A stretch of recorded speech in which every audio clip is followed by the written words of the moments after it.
Ozone की हम लोग आज पढ़ेंगे ऑक्सीडाइजिंग प्रॉपर्टीज के बारे में। ओजोन क्या करता है? ओजोन एक ऑक्सीडाइजिंग एजेंट है। क्यों? क्योंकि ये नेसेंट ऑक्सीजन प्रोड्यूस करता है। ओजोन को आप लोग देखे होंगे वो थर्मल अनस्टेबल होता है। उसको थोड़ा बहुत भी जब हीट मिलता है ना तो O3 क्या करता है? O3 O2 प्लस O में कन्वर्ट हो जाता है। ओजोन क्या करेगा? लाइट को ऑब्जर्व करेगा, हीट को ऑब्जर्व करेगा, रेडिएशन को ऑब्जर्व करके O3 और नेसेंट ऑक्सीजन प्रोड्यूस करता है और इसी नेसेंट ऑक्सीजन की वजह से ये ऑक्सीडाइजिंग प्रॉपर्टी शो करता है। तो देखो ये किसको किस में कन्वर्ट कर देता है वही हम लोग देखते हैं। सबसे पहला प्रॉपर्टी, अगर आपके पास लेड सल्फाइड है यानी पीबीएस है, पीबीएस होता है ब्लैक लेड सल्फाइड, और कन्वर्ट किस में कर देता है? लेड सल्फेट में। लेड सल्फाइड को कन्वर्ट कर दिया लेड सल्फेट में, ये होता व्हाइट कलर का। कौन? पीबीएस को पीबीएस फॉर्म में कौन ले गया? ओजोन ले गया। कैसे ले गया? देखो यहां पर ये पीबीएस है। देखो एक्चुअल में क्या होता है मैं आपको पूरा बता रहा हूं। एक हम पूरा रिएक्शन बता रहे हैं और उसके बाद इसका शॉर्टकट बता रहे हैं। O3 है ओजोन, ये क्या हो गया? इसको एनर्जी मिल गया। एनर्जी मिल गया तो क्या वो अनस्टेबल है, थोड़ा सा हीट करोगे टूट जाएगा। ये टूट गया। अब इसका ये जो ऑक्सीजन होगा कौन यूज करेगा? इसका ऑक्सीजन यूज करेगा इसका पीबीएस। और कितना ऑक्सीजन यूज करेगा कि पीबीएस4 में कन्वर्ट हो जाए? तो 4 को तो लेना ही पड़ेगा इसको। तो 4 ऑक्सीजन को यूज करके ये पीबीएस4 में कन्वर्ट हो गया। अब आप लास्ट में करेंगे क्या? दोनों को ऐड करेंगे। ऐड करोगे तो ऐड तो ऐसे किया जाता है जिसमें ये दोनों कैंसिल हो जाए, क्योंकि अब जो मेन रिएक्शन है उस पर थोड़ी नेसेंट ऑक्सीजन दिखाते हैं। तो इसमें हम लोग क्या करेंगे? 4 से मल्टीप्लाई कर लेंगे और फिर दोनों को ऐड कर लेंगे। ऐड करोगे तो क्या होगा? इधर आएगा पीबीएस और ये तो दोनों आपस में कट ही जाएगा। ये तो खत्म ही हो गया एक तरीके से। फिर यहां पर क्या बचेगा? 4O3। इधर क्या होगा आपके पास? ये तो पीबीएस4 हो गया प्लस 4O2। तो ये बन गया हमारा पूरा रिएक्शंस। तो देखो तो एक्चुअल में ऑक्सीडाइजिंग एजेंट है तो खुद तो रिड्यूस होगा, लेकिन बाकी को किया ऑक्सीडाइज। किसको किया ऑक्सीडाइज? पीबीएस में पीबीएस4 को कर दिया। क्या लेड का हुआ है कि सल्फर का हुआ है? कैसे पता करें हम लोग?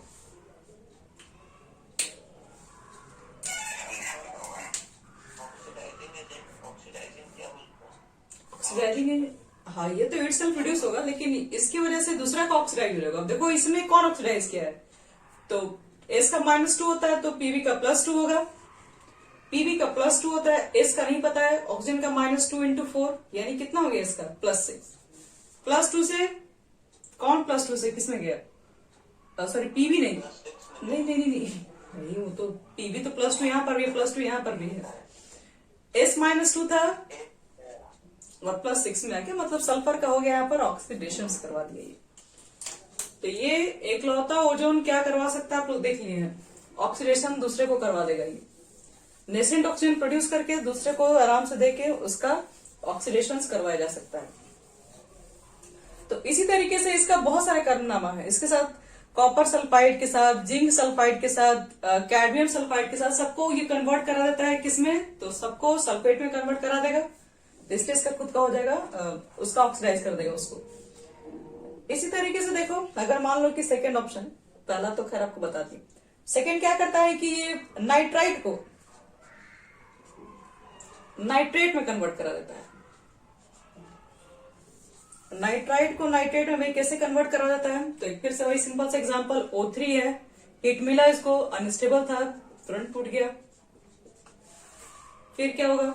नाइट्राइट आएगा। कौन सा नाइट्राइट लेना पसंद करोगे? मान लो तुमने पोटेशियम नाइट्राइट लिया, तुमको नाइट्रेट में जाने के लिए सिर्फ एक ही ऑक्सीजन की रिक्वायरमेंट है। ले लो एक ऑक्सीजन और बना दो KNO3, ऐड कर दो फाइनल में मुझे ये नेसेंट ऑक्सीजन नहीं चाहिए होता है, हटाइए उसको, तो ये तो ऐसे अपने आप हट जाएगा। तो KNO2 प्लस O3 और एरो के बाद KNO3 प्लस O2। यहां तो कुछ भी बैलेंसिंग करने की जरूरत नहीं है। इसमें देखो तो एक्चुअल में ऑक्सीडेशन हुआ किसका?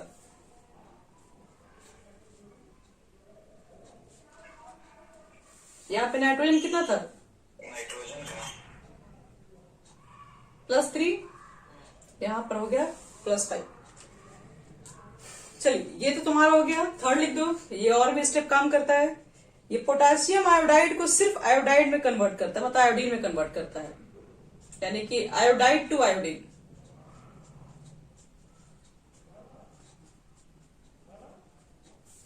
आयोडाइड टू आयोडीन में भी कन्वर्ट करने का पावर रखता है।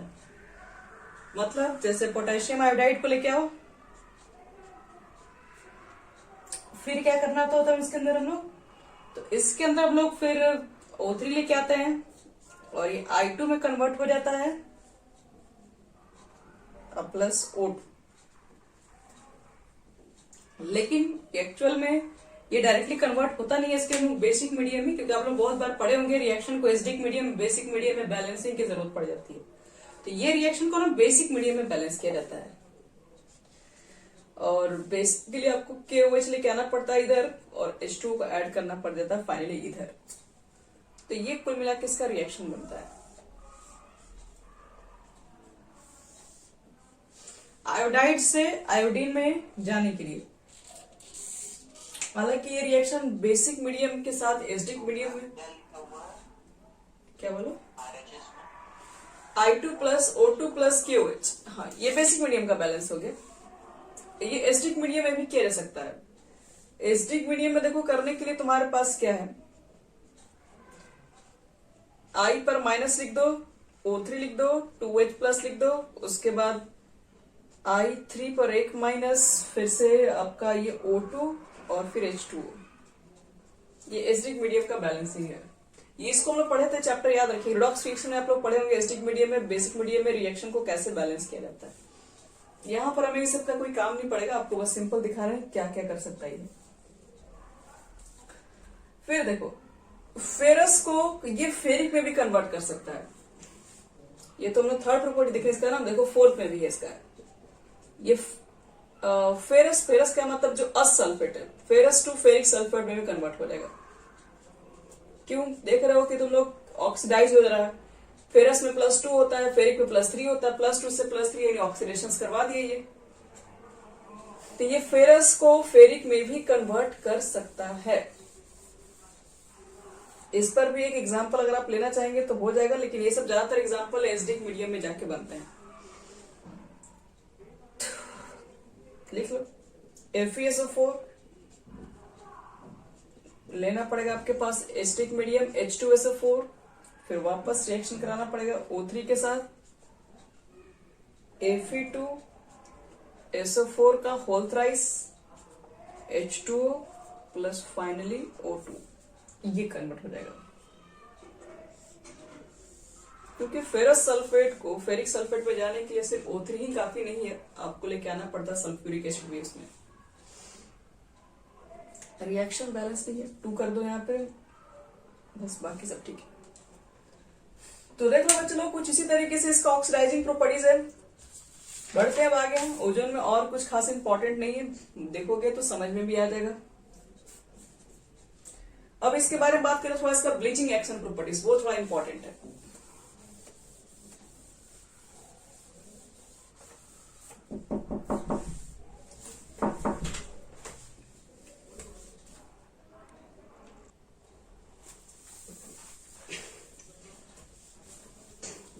यहां देखो बच्चों, ऑक्सीडाइजिंग इधर खत्म हो गया हमारे पास, ब्लीचिंग एक्शन के ऊपर बात कर रहे हैं। कभी कभी ये भी कहा जाता है कि ओजोन का हम लोग ब्लीचिंग एक्शन में भी यूज करते हैं, ब्लीच करने में भी यूज करते हैं ब्लीचिंग एक्शन।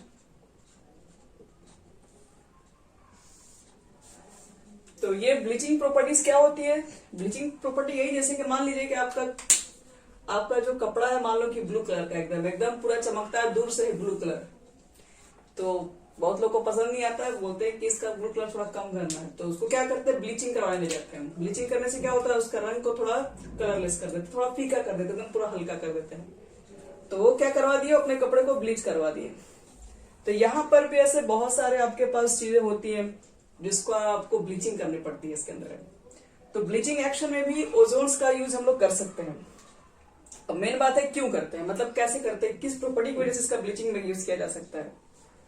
तो लिखो बिकॉज ऑफ, सबसे पहले एक लाइन लिखे इसके बारे में, because of its oxidising action, because of its oxidising action ozone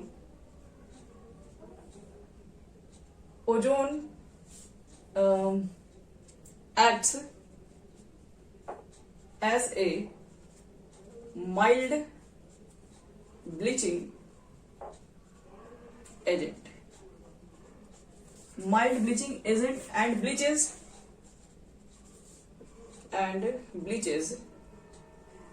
vegetable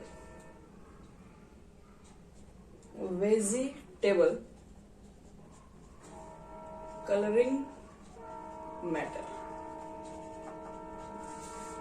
bleaching action में भी ओजोन का यूज किया जाता है। जैसे मान लीजिए आपके पास सब्जी का जो कलर है, वेजिटेबल्स का कुछ अपना कलर होता ही है,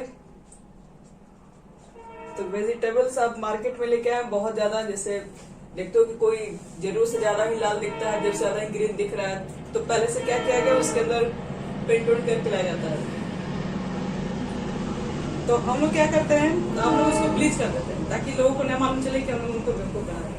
देखते हो बहुत सारी चीज कार्बाइड से पका के लाते हैं, कम समय में बहुत जल्दी पक जाता है, तो उसका कलर दूसरे तरह का हो जाता है। फिर उसको ब्लीच करना पड़ता है, डाल दो उसमें O3, जो वेजिटेबल का कलर था हो जाता है कलरलेस ऑक्सीडाइजिंग की वजह से। ऑक्सीडाइजिंग क्या लिखा हुआ है, मैटर। सिर्फ इसी के लिए भी नहीं, कपड़ों में भी इसका यूज किया जा सकता है। कपड़े में भी आपके पास कलरफुल होंगे, उसको भी हटाने के लिए इसका यूज कर सकते हैं।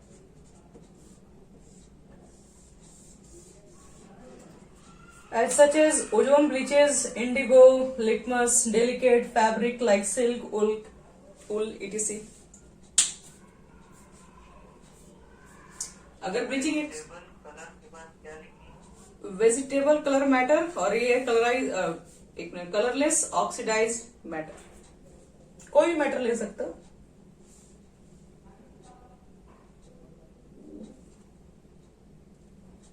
चलिए, अब ये भी से ज्यादा कुछ पढ़ने की जरूरत नहीं, ये ओजोन के बारे में इतना आपको काफी है।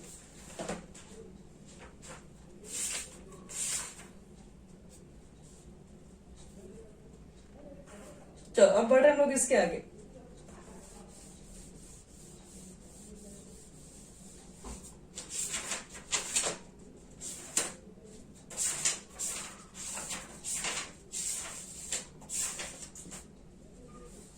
याद रखिएगा O2 जो होता है वो कहीं ज्यादा थर्मल स्टेबल है O3 से।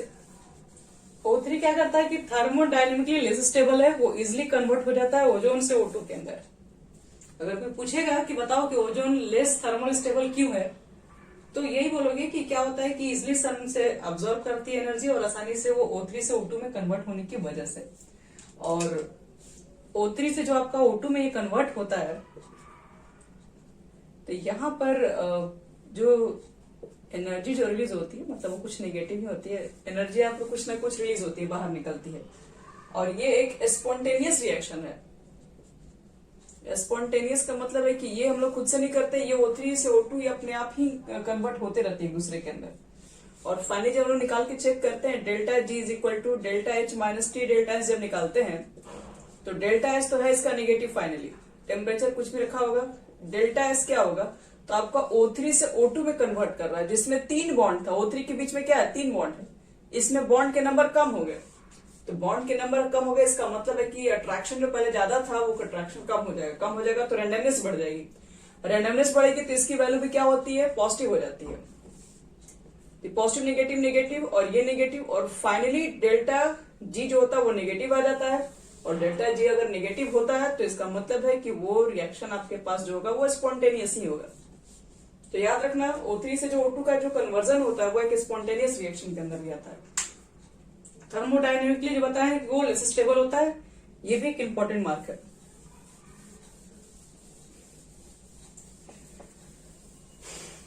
चलो अब बात करते हैं, ये सब चीजें खत्म करके सल्फर पे आते हैं। Sulphur and its compound, sulphur और उसके कंपाउंड्स।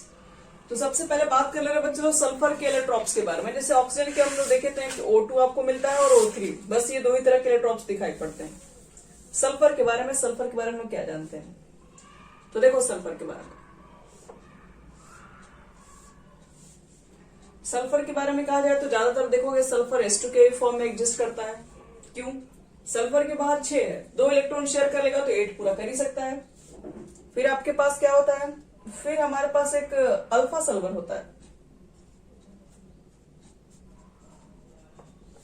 अगर एक अल्फा है तो दूसरा बीटा भी होगा।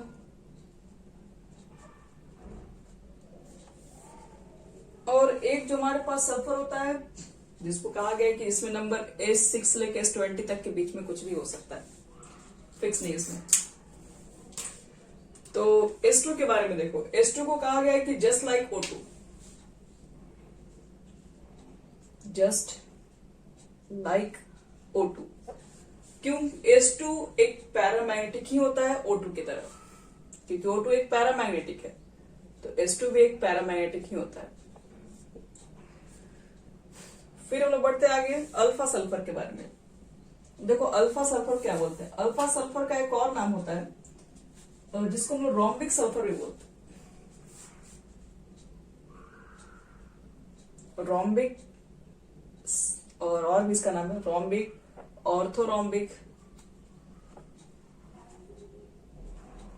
ऑर्थोरोम्बिक भी इसको कहते हैं, ऑक्टाहेड्रल भी बोलते हैं। इतना अल्फा सल्फर बोल दो, रोम्बिक सल्फर बोल दो, ऑर्थोरोम्बिक बोल दो, ऑक्टाहेड्रल बोल दो, ये सब एक ही लोग का नाम है। और अल्फा जो सल्फर होता है, अल्फा सल्फर कन्वर्ट हो जाता है बीटा सल्फर में भी, ये भी याद रखिए। लेकिन किस पॉइंट पे? तो जब कहा जाता है कि ये टेम्परेचर के ऊपर डिपेंड करता है। अगर टेम्परेचर अगर आपने मोर देन 369 रखा होगा तो अल्फा सल्फर कन्वर्ट हो जाता है बीटा सल्फर के अंदर। और वही बात जब टेम्परेचर 360 से कम होगा तो बीटा सल्फर आपके पास आ जाएगा। जब इसको इधर कन्वर्ट करना होगा तो आपको क्या करना पड़ेगा? टेम्परेचर मोर देन 369 की जगह तो अल्फा बीटा में हो जाएगा, और बीटा को लेके जब टेम्परेचर क्या करेंगे हम लोग, कम करेंगे 369 से, तो ये आ जाएगा रोम्बिक सल्फर के अंदर आ जाएगा। तो फिर 369 के ऊपर क्या करेंगे हम लोग? हम यहाँ नोट्स लिख दे रहे हैं, याद कर लेना।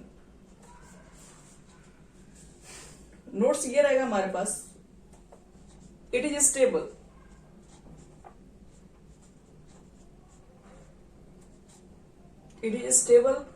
only above 369 Kelvin. Below this temperature,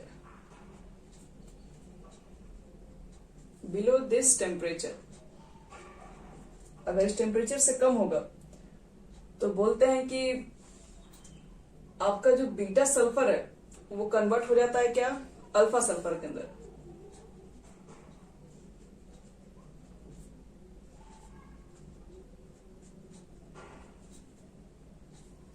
और एट 390 पर क्या होगा? इससे कम रहेगा तो इसमें, इससे ज्यादा रहेगा तो इसमें। तो एट 369 पर क्या कहा जाएगा? तो 369 पर ये इसमें जितना जा रहा होगा वो इसमें भी उतना जा रहा होगा, इसलिए हमें पता भी नहीं चल रहा होगा इसके अंदर। तो 369 पर इसको हम लोग बोलते हैं कि both varieties of sulphur coexist, और दिस टेम्परेचर इज कॉल्ड, इसको बोलते हैं ट्रांजिशन टेम्परेचर।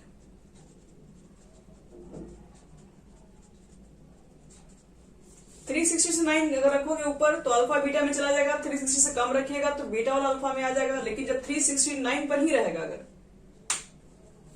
तो उस टेम्परेचर में आप देखेंगे कि अल्फा वाला भी होगा, आपके पास बीटा वाला भी होगा। इसका मतलब है दिस टेम्परेचर इज कॉल्ड, इस टेम्परेचर पर ट्रांजिशन चेंज हो रहा है, एक से दूसरे फॉर्म में जा रहा है, दूसरे सिस्टम फॉर्म में आ रहा है, तो इसको ट्रांजिशन टेम्परेचर भी कहा जाता है एट 369 पर। तो ये सब एमसीक्यू टाइप के क्वेश्चन हो सकते हैं, इसमें ध्यान रखना। बीटा सल्फर को क्या कहा जाता है? तो इसको बोलते हैं हम लोग मोनोक्लिनिक सल्फर। मोनोक्लिनिक सल्फर, याद रखिए, मोनोक्लिनिक सल्फर बीटा सल्फर को ही कहा जाता है। और यहां पर तो आपको बता ही नहीं कि किसमें कन्वर्ट, इसमें कन्वर्ट हो जाता है। 369 लिस्ट करोगे टेम्परेचर तो बीटा सल्फर कन्वर्ट हो जाएगा आपके पास अल्फा सल्फर के अंदर।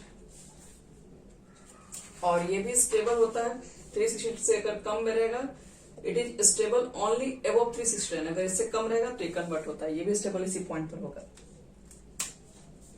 और आपके पास एक और होता है S6 पर, जिसको हम बोलते हैं, ये इसका जो शेप होता है वो चेयर की तरह दिखता है। देखो इस तरह का सल्फर।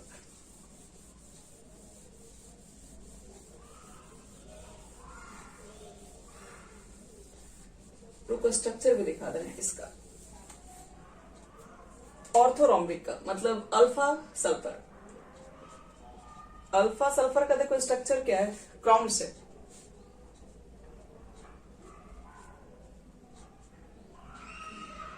क्राउन शेप कैसा होता है, एक ताज ले लो।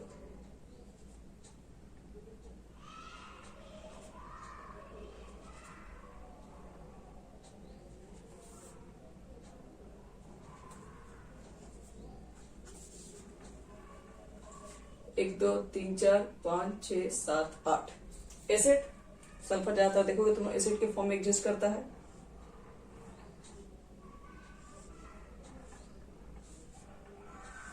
ये इसका क्राउन शेप स्ट्रक्चर एसिड। ये किसके लिए, ये अल्फा सल्फर के लिए।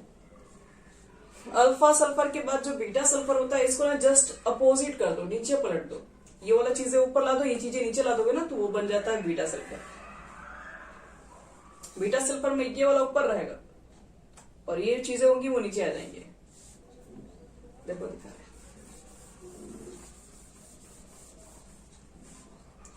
Beta sulphur. ये वाला चीज इधर आ गया, उसके बाद आपका एक यहां कर दो, फिर थोड़ा सा ऊपर ले लो, फिर थोड़ा नीचे आ जाओ, ज्यादा हो जाएगा इस लाइन में।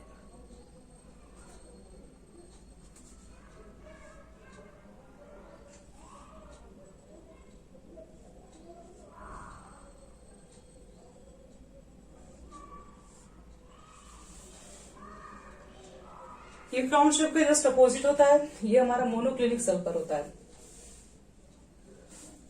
और एक हमारे पास एक और नया एलेट्रॉप होता है S6 वाले को, जिसका स्ट्रक्चर रिजेंबल करता है चेयर के स्ट्रक्चर से।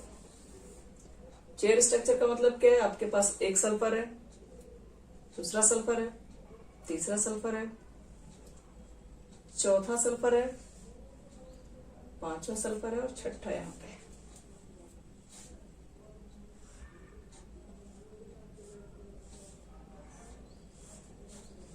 चेयर जैसा फील आ गया होगा, यहाँ बैठे जाता है।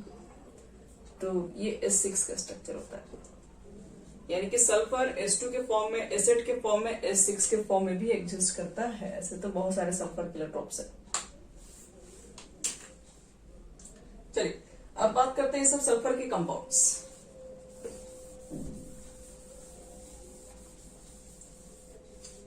Compound of sulphur.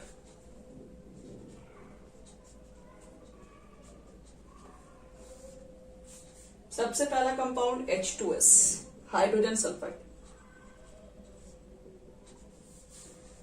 कैसे बनेंगे, तो पहले तो इसके बारे में एक लाइन जान जाओ कि it is a colourless poison gas with rotten egg smell, मतलब बैड स्मेल। लिख लीजिए इसके बारे में एक लाइन, बहुत खतरनाक लिखा हुआ है। इट इज कलरलेस पॉइजनस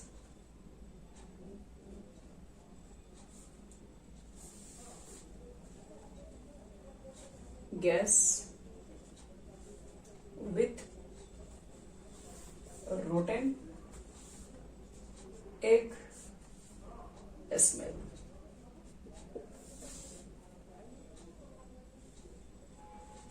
और इसका चलो कुछ खास ज्यादा प्रॉपर्टीज नहीं है, और हम लोग देखते हैं इसकी chemical properties. Chemical properties, chemical properties में एक है इसका कंबशन, थोड़ा फेमस है।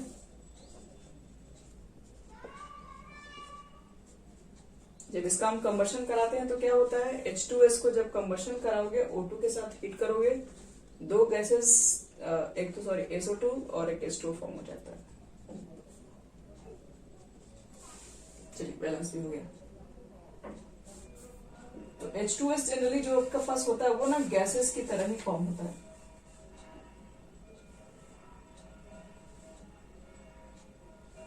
और एक लाइन और इसके बारे में एक लाइन लिख लो, H2S gas is reducing in nature. Sulphur के पास दो दो हाइड्रोजन है, यहां से H क्या कर सकता है, H निकाला जा सकता है इस बॉन्ड को तोड़ के।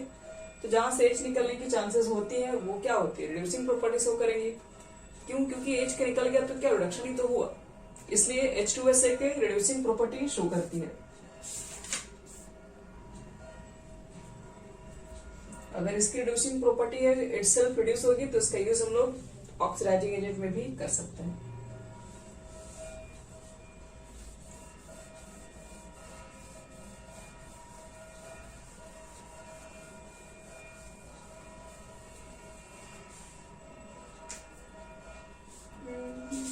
और इसमें कुछ इम्पोर्टेंट और कुछ बच्चे लोग H2S के बारे में और कुछ ज्यादा तो है नहीं। H2S के एक और केमिकल प्रॉपर्टीज देख लो। H2S को अगर हम उसमें से O2 गैस पास कर दें तो एक सल्फर बन जाता है और 2H2O फॉर्म हो जाता है। और सल्फर क्या रहता है उसमें, टर्बिडिटी, मतलब जो आपके पास वाटर बनेगा वो पूरी मतलब टर्बाइट हो जाएगा, मतलब पूरी तरीके से धुंधलापन हो जाएगा सॉल्यूशन आपका। टर्बिडिटी ऑफ सल्फर हो जाएगा, पूरी तरीके से सल्फर उसके ऊपर डिस्ट्रीब्यूट हो जाता है।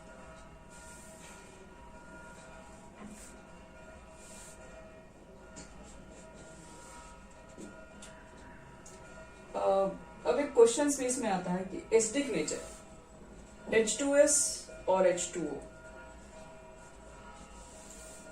दोनों में तुम लोग को बताना है कि एसिडिक नेचर किसका होगा ज्यादा, H2S का या फिर H2O का। एसिडिक कैरेक्टर तो हम कंपेयर भी कर लिए हैं।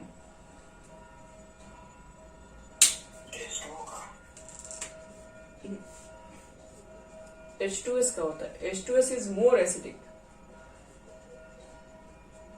Then H2O। क्यों?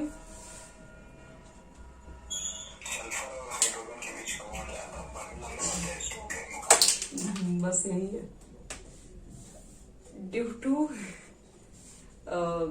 increase bond length between sulfur and oxygen, या लॉन्गर बॉन्ड लेंथ लिख सकते हो बिटवीन सल्फर एंड हाइड्रोजन। बस और कुछ नहीं करना इसमें।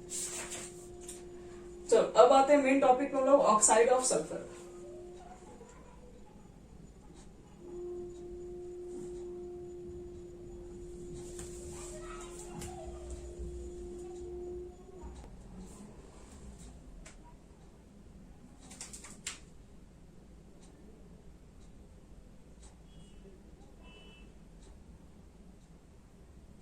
मेरा 2 दिखा रहा है सर।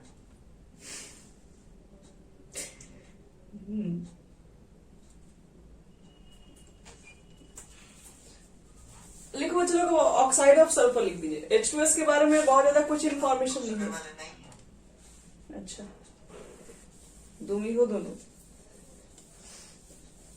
नहीं, कोई और है सर। अच्छा, मेरा माइक कनेक्ट हो चुका है। होता है तुम्हारा एक बार कनेक्टिंग लिखा हुआ फिर बैक हो गया होगा। ऐसा कुछ होता है, मेरा तो एक बार 3-4 हुआ। Oxide of sulphur. देखो सल्फर के दो तरह के ऑक्साइड होते हैं, SO2 और SO3। ये सबके पता है इस बारे में। SO2 के बारे में क्या बताया जाए, S प्लस O2 कंबाइन करेगा SO2 बन जाएगा, कोई नया बात भी नहीं है। कहा जाता है कि S प्लस O2 को कंबाइन कीजिए SO2 बन जाएगा। जितना दिखने में आसान है इतना आसान रिएक्शन होता नहीं है। एक्चुअली में ये जो S होता है वो एसिड वाला होता है, 8SO2 बनता है। तो यहाँ पर भी 8 लिखना पड़ जाता है इसकी वजह से। चलिए ये सब ठीक है, ये सब कोई आपसे पूछेगा नहीं। मेन हम रिएक्शन पे बात करते हैं इसके।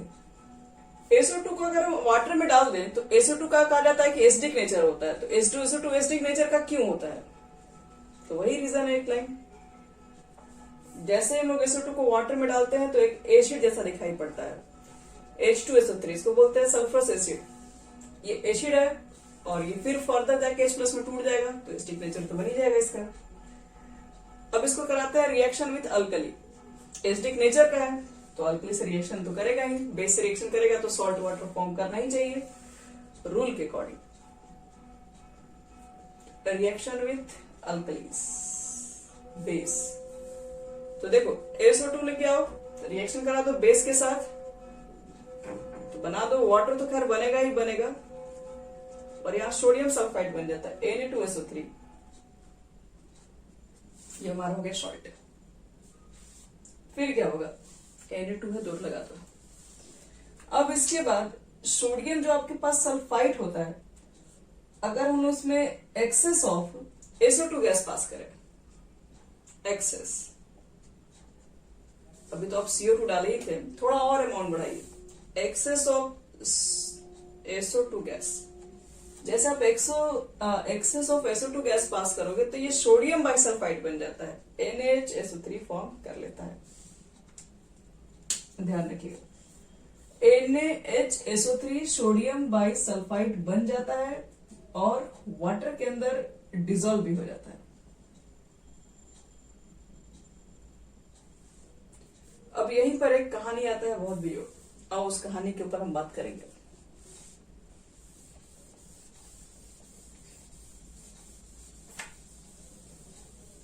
कहा जाता है कि SO2 भी गैस है और CO2 भी गैस है, दोनों को कैसे पहचानोगे? Identification of CO2 gas and SO2 gas. तो हम लोग तो बहुत सारा चीज इसके बारे में पढ़े हैं कि CO2 गैस के बारे में तो इतना जानते हैं कि CO2 अगर हमारे पास गैस रहेगा, वो कैल्शियम हाइड्रोक्साइड के साथ लेके आएंगे तो क्या हो जाता है, वो आपके पास मिल्की हो जाता है, CaCO3 बना लेता है। इसी से पहचानते थे 10th क्लास में, तो लोग यही पहचानते ही तो थे, कैल्शियम, मेरा एक दोस्त लैब में पी गया था थोड़ा सा। कैल्शियम हाइड्रोक्साइड को CO2 गैस पास करोगे तो यही बनता है, कैल्शियम कार्बोनेट बनता है। फिर हम लोग क्या करते हैं, इसमें एक्सेस अमाउंट ऑफ अगर कहीं CO2 पास कर दिए तो फिर क्या होगा इसमें, तो कैल्शियम बाई कार्बोनेट बन जाता है, और वैलेंसी यहाँ पे 2 से मल्टीप्लाई हो जाएगा। कैल्शियम बाई कार्बोनेट, पहले calcium carbonate, excess amount of जो आप CO2 पास करेंगे तो कैल्शियम बाई कार्बोनेट फॉर्म होता है और सॉल्यूशन पूरा क्लियर हो जाता है। ये हो गया पहला फॉर्मेशन। तो हम लोग यहाँ पर क्या पहचानते हैं, व्हाइट कलर का देख के पहचानते हैं कि व्हाइट कलर हो जाता है सोल्यूशन में, तो इसका मतलब है कि आपका जो गैस है वो CO2 गैस है। अब लेके आते हैं SO2 गैस, और यही ले लेते हैं बेस CaOH का होल ट्वाइस, और जैसे ही SO2 गैस को पास करते हैं, SO2 भी गैस वही काम करता है, पहले बनाता है calcium sulphate CaSO3 plus water, और फिर क्या होगा यहाँ पर, एक्सेस अमाउंट ऑफ जो SO2 गैस पास करेंगे वो क्या होता है, तो CaHSO3 ये कैल्शियम बाई सल्फाइड बना देता है।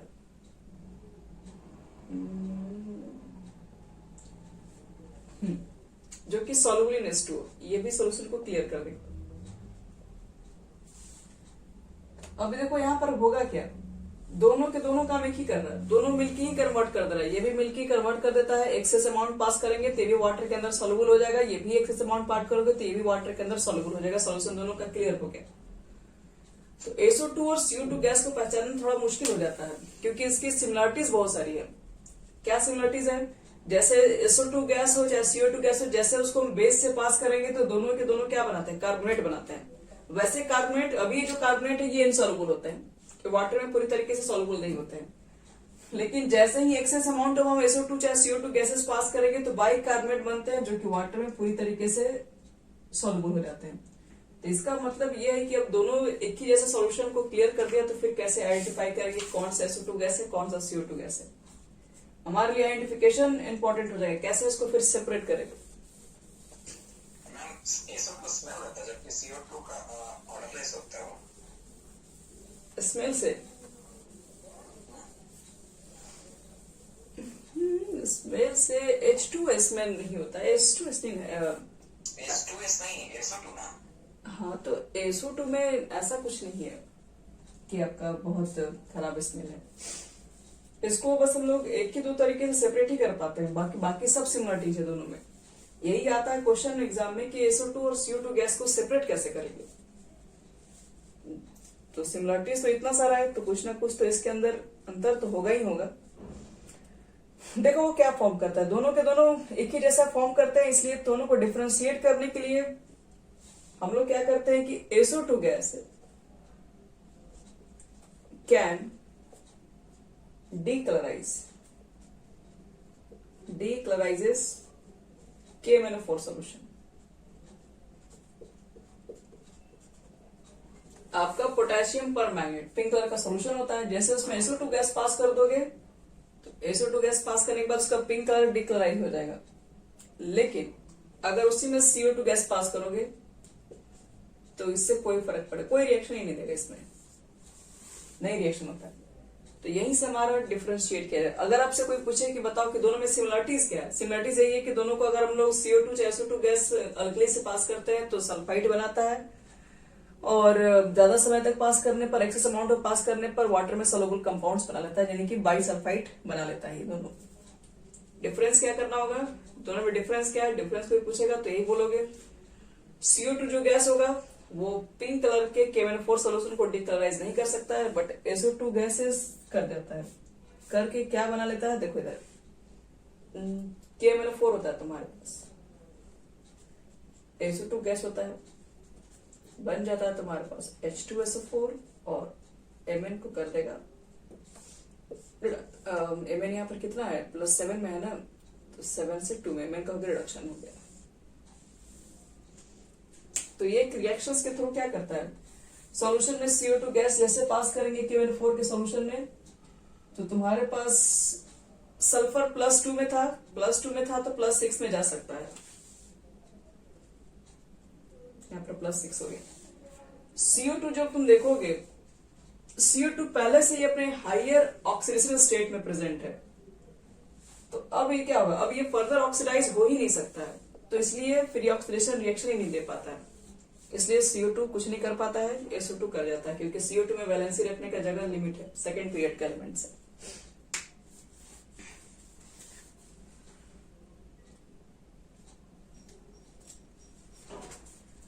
और बच्चे लोग इसमें और भी बहुत सारी चीजें हैं जो कि हमें जरूरत नहीं है। आगे बढ़ते हैं मेन टॉपिक के ऊपर, यानी कि SO2 का स्ट्रक्चर देख लेते हैं और इसके देख लेते हैं हाइब्रिडाइजेशन।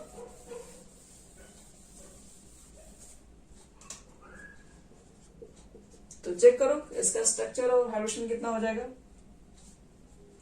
S है, डबल बॉन्ड तो बना ही दो, बहुत सारा इसके पास इलेक्ट्रॉन है, बाहर 6 इलेक्ट्रॉन पड़ा हुआ है, तो इधर लगा दो, तो इधर लगा दो, अभी भी एक इसको लोन कर दे दो।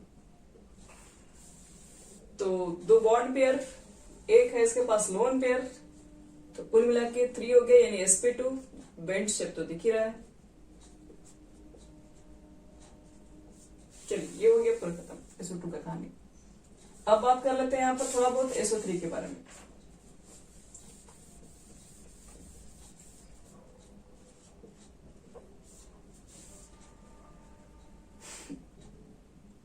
SO3 का देख लेते हैं मेथड ऑफ प्रिपरेशन क्या है, इसका जरूरत पड़ेगा हमें कांटेक्ट प्रोसेस में। SO2 को क्या करोगे, O2 गैस के साथ पास करो, वैनेडियम पेंटाऑक्साइड V2O5 क्या बन जाता है, SO3।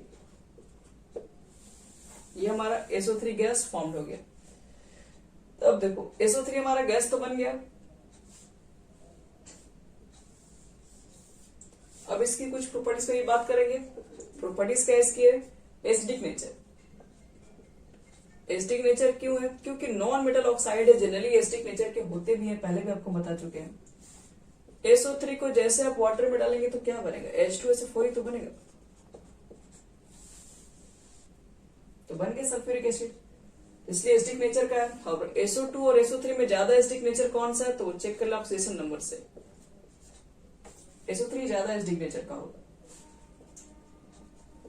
और ये डिकम्पोज कर जाता है जब हायर टेम्परेचर दोगे। यानी SO3 को अगर हम लोग 1000 केल्विन के टेम्परेचर पर रख के हीट करें तो SO2 और O2 गैसेस बाहर निकल जाती है, डिकम्पोज हो जाएगा अपने आप। और एक और फायदा, फॉर्मेशन ऑफ ओलियम, ओलियम बना लेता है ये। ओलियम का क्या मतलब है? देखो, इसी ओलियम को हम लोग यूज करते हैं कहाँ पे? जब हमको बनाना पड़ता है सल्फ्यूरिक एसिड। SO3 को जैसे आप H2SO4 में डालोगे तो H2S2O7 बनता है, और ये H2S2O7 को वाटर में डालोगे तब जाके सल्फ्यूरिक एसिड अच्छा अमाउंट में बनता है। यानी कि H2SO4 जो है, याद रखना, H2S2 जो O7 होता है वो एक्चुअल में क्या होता है? H2SO4 के अंदर SO जो 3 गैस होती है वो एक्चुअल में डिसॉल्व रहती है। H2SO4 के अंदर SO3 जो गैसेस होती है वही डिसॉल्व के फॉर्म में रहती है, और वही एक्चुअल में इसको ओलियम हम लोग बोलते हैं। ओलियम कुछ नया नहीं आपके पास है। जब एक कंटेनर होगा आपके पास, अगर आपने इसके अंदर H2SO4 रखा है तो उसके अंदर क्या हो? H2SO4 के अंदर जो आपके पास SO3 होती है वो डिसॉल्व के फॉर्म में ही रहती है, उसके अंदर है। और SO3 व्हाइट फ्यूम प्रोड्यूस भी करता है।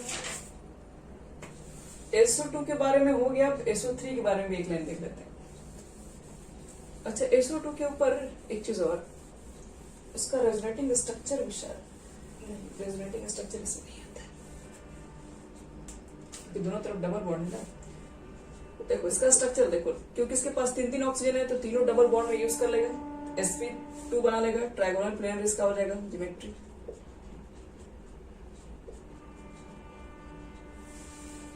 और अगर बात करें दोनों कंडीशन में, SO2 और SO3 में कितने पी पाई कितने पी पाई डी पाई बॉन्ड्स, इस टाइप के भी क्वेश्चन आप देखें तो एग्जाम में आता है।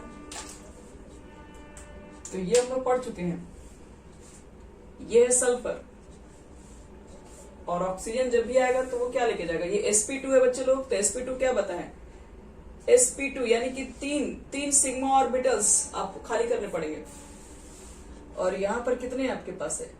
ये भी तो SO3 भी आपके पास sp2 ही आया है, तो सही 3 सिग्मा ऑर्बिटल्स को हटाना पड़ेगा, बाकी पी पाई डी पाई देख लीजिए। तो सल्फर के atomic number 16, 1s2, 2s2, 2p6 लिखोगे, 3s2 लिखोगे, और 3p कितना हो जाएगा? 4 हो जाएगा। S में 2 इलेक्ट्रॉन, P में कितना इलेक्ट्रॉन्स हो जाएंगे? 4 इलेक्ट्रॉन, और D वाला भी घर पूरा खाली ही आपका है। एक्साइड कर दो, एक इसमें करवा दो और एक इसमें करा दो। एक्साइड कराओगे तो कितना हो जाएगा? एक इसमें आ जाएगा, 3 यहाँ होगा, और 2 आगे में चला गया होगा। तो देखो ध्यान से, 2 यहाँ पर आपके पास अनपेड इलेक्ट्रॉन्स होंगे, और हमको कितना लेना है? सिग्मा बॉन्ड कितना बनाना है? तो sp3 यानी 3 सिग्मा बॉन्ड बनाना है। तो 1 2 3, इसका मतलब है कि 3 ऑर्बिटल किसके बचे? एक p के बचे हैं, एक d के, 2 d के, यानी एक p पाई भी होगा, और 2 क्या होगा? p पाई d पाई वाला होगा। तो यही कंडीशन आपके पास आएगा। SO3 जो आपके पास जो कंडीशन जो अवेलेबल है, इसमें क्या होगा? एक p पाई कोई होगा, एक p पाई d पाई होगा, और दूसरा भी p पाई d पाई ही बॉन्ड पाया जाएगा।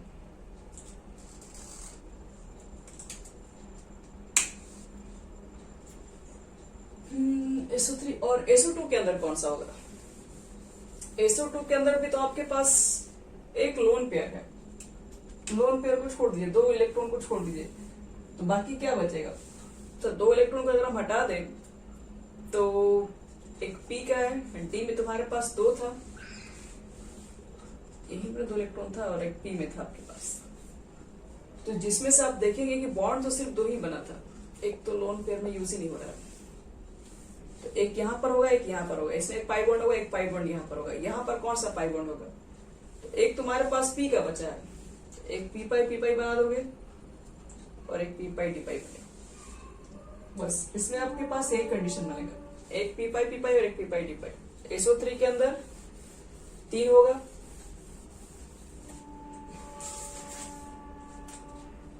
PO4, ये सब तो हो जाएगा। इन गैसेस स्टेट, अब बस लास्ट ही हो गया ये। जो गैसेस स्टेट होता है उसमें SO3 का हम लोग स्ट्रक्चर बनाते हैं ट्राइगोनल प्लेनर।